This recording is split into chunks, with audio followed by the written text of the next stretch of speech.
पाच अक्षरी शब्दांचं वाचन, त्या शब्दाचं लेखन आणि त्या शब्दाचा समावेश असलेलं वाक्य या ठिकाणी आपण बघणार आहोत। पाच अक्षरी शब्दांचं वाचन मुलांना जर योग्य पद्धतीनं शिकविलं किंवा सराव घेतला तर मुलांची वाचन गती खूप चांगल्या प्रकारे विकसित होण्यास मदत होते।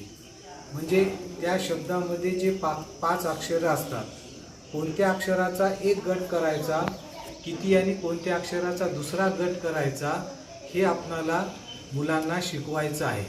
म्हणजे शब्द नेमका कसा फोडायचा हे मुलांनी जर शिकलं तर मुलांची वाचन गती विकसित होण्यास सहज मदत होते। हे या ठिकाणी आपण काही शब्दाद्वारे आपण बघूया। बघा, आता हे चार्ट आहे। जसं पहिला शब्द आहे बघा, मराठवाडा।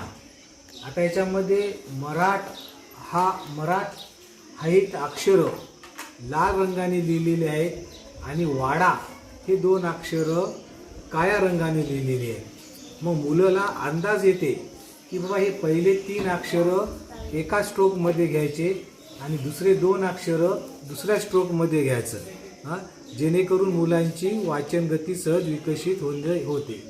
चला मुलांनो, वाचा बरं। मराठवाडा, कार मापन, कोपरगाव, देशभरात, साखरवाडी, युवक राज, माहूर तळे, मुरलीधर, आकडेवारी, कागदपत्र, काळा सावळा।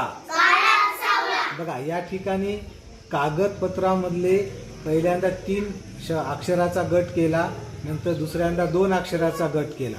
पण काळा सावळामध्ये पहिला जो गट झाला तो दोन अक्षराचा झाला आणि दुसरा जो गट झाला सावळा हा तीन अक्षराचा गट झाला। काना कापरा, कांदा भाकरी, काट कसर, केर कचरा, खबर बात, गोरी गुलाबी, गोरा गोमटा, खेळ खंडावा, तिखट मीठ, गोळा बेरीज, दाग दागिने, धड धाकड, पाऊस पाणी, दंगा फटका, पान सुपारी, पाला पाचोळा, पैसा अडका, बाजार हाट, बेल भांडार, माय माऊली, मीठ भाकरी, लाकूड फाटा, लुळा पांगळा, सती सावित्री, मिरवणूक, करमणूक, नोकरदार, उदाहरण। असं मुलाचं वाचन घ्यायचं। वाचनानंतर या शब्दांचं मुलाकडून लेखन घ्यायचं आणि प्रत्येक शब्दाचा समावेश असलेलं वाक्य तयार करून घ्यायचं। या पद्धतीनं सर्व मुलाकडून या शब्दाचं वाचन घेतल्यानंतर ह्या शब्दांचं लेखन मुलाकडून करून घ्यायचं आहे। मग त्यासाठी थोडासा या ठिकाणी व्हिडिओ स्टॉप करून मुलांना सांगायचं की भाई तुम्ही हे शब्द लिखाण करा म्हणून। शब्दांचे वाचन झाल्यानंतर मुलांनी स्वच्छ सुंदर अक्षरामध्ये असे शब्दांचे 5 अक्षर शब्दांचे वाचलेल्या लेखन केलेले आहेत। बघा, हे दुसरीचे मुलं आहेत। स्वच्छ सुंदर अक्षरामध्ये त्यांचं वाक्य लिखाण केलेलं आहे।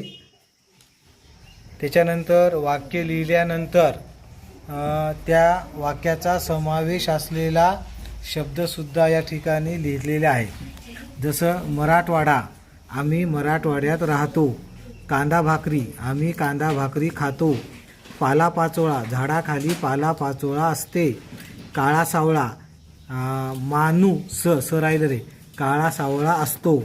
मिरवणूक, आम्ही झेंडावंदनला मिरवणूक काढतो. कोपरगाव एक गाव आहे.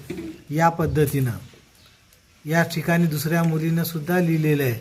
मिरवणूक, जयंतीला मिरवणूक काढतात. पालापाचोळा, झाडावरून पालापाचोळा पडतो. कागदपत्र, गावातून कागदपत्र येतात. पाऊस पाणी, ढगातून पाऊस पडतो. साखरवाडी सुद्धा गाव आहे.